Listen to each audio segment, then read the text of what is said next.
দিন যত সামনের দিকে এগিয়ে যাচ্ছেন ততই যেন বেগম খালেদা জিয়া অসুস্থ হয়ে পড়ছেন। সাবেক তিনবারের প্রধানমন্ত্রী দেশনেত্রী বেগম খালেদা জিয়ার জন্য রোগমুক্তির দোয়া করলেন ও দেশবাসীর কাছে দোয়া চাইলেন। কুষ্টিয়া জেলা দৌলতপুর থানা ১২ নং বয়লা ইউনিয়নের অন্তর্গত গোয়ালগ্রাম বাংলাদেশ জাতীয়তাবাদী দল বিএনপির নেতা ও কর্মী। এখানে উপস্থিত ছিলেন বলিয়া ইউনিয়নের বিএনপির সহ সভাপতি আসাদুজ্জামান আদম স্যার, সহকারী প্রধান শিক্ষক, গোয়ালগ্রাম মাধ্যমিক বিদ্যালয়। এখানে আরো উপস্থিত ছিলেন যুবদল, ছাত্রদল, স্বেচ্ছাসেবক দল ও বিএনপির অঙ্গ সংগঠনের নেতা ও কর্মী।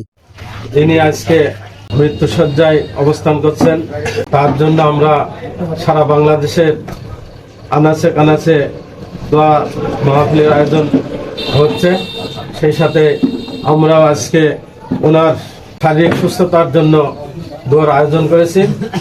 আয়োজনে উপস্থিত আছেন এই গোয়ালগ্রামের সন্তান আমাদের মাওলানা আবু তালেব খন্দকার, উপস্থিত আছেন বিভিন্ন পাড়া থেকে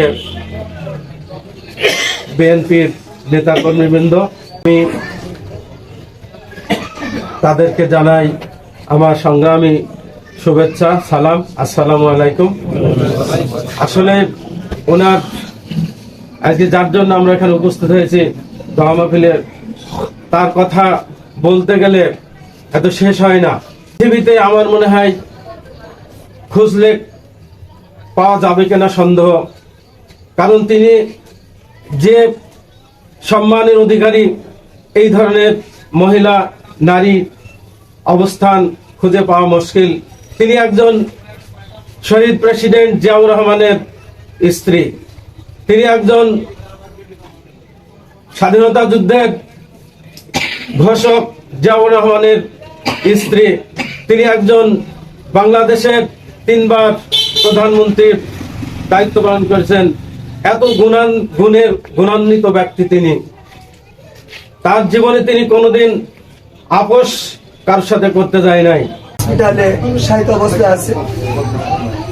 রব্বুল আলামিন ভালো জানেন তার হায়াত যদি থেকে থাকে, আল্লাহর কাছে প্রার্থনা করবো, আল্লাহ তুমি তার হায়াত দারাজ করে দাও, তাকে সুস্থ করে দাও। আর যদি না থাকে তাহলে তুমি নিয়ে নাও।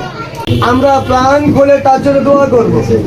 আয় আল্লাহ, এর মধ্যে থেকে এমন একজন ব্যক্তির হাত কবুল করে আল্লাহ। আয় আল্লাহ, বেহেশতি মওলা আল্লাহ, খালেদা জিয়ার মাহবুব আল্লাহ। আয় আল্লাহ, মৃত্যু শোকে সজ্জিত হয়ে আল্লাহ পড়ে আছে, দয়া করে মায়া করে আল্লাহ তুমি তার সুস্থতা কামনা করতেছি। আল্লাহ হায়াত যদি দেখে দেখে আল্লাহ তুমি সুস্থ বানায়া দাও। আল্লাহ এই মুহূর্তে আল্লাহ তুমি দয়া করে মায়া করে আল্লাহ তুমি এখানে মাওলা দুনিয়ার বুকে ফেলে যাও। ও রব্বুল আলামিন, আর যদি তোমার খাতায় থেকে তার হায়াত না থেকে মাওলা জানি না আল্লাহ তুমি কি করবা। তবে আল্লাহ লানা ওয়ারহামনা আনতা মাওলানা ফানসুরনা আলাল কওমিল কাফিরিন। সুবহানা রাব্বিকা রাব্বিল ইজ্জাতি আম্মা ইয়াসিফুন ওয়া সালামুন আলাল মুরসালিন আলহামদুলিল্লাহি রাব্বিল আলামিন। লা কালিমা তাইয়্যিবা লা ইলাহা ইল্লাল্লাহু মুহাম্মাদুর রাসূলুল্লাহ।